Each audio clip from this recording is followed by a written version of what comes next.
क्या कल से तुम मेरे साथ योगा क्लास चलोगी? क्यों? क्यों जाऊं मैं योगा क्लास?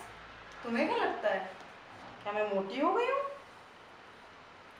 अरे मैंने ऐसा कब कहा? मत जाओ।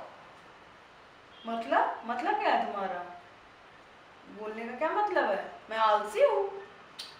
अरे ऐसे तुम गुस्सा क्यों कर रही हो? मैंने ऐसा तो कुछ कहा नहीं।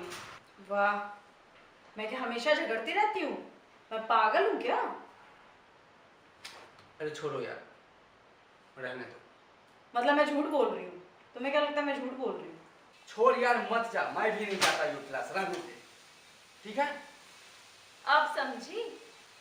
तुम तो मुझे ले जाना ही नहीं चाहते थे। तुम्हारा तो हमेशा से यही बहाना है।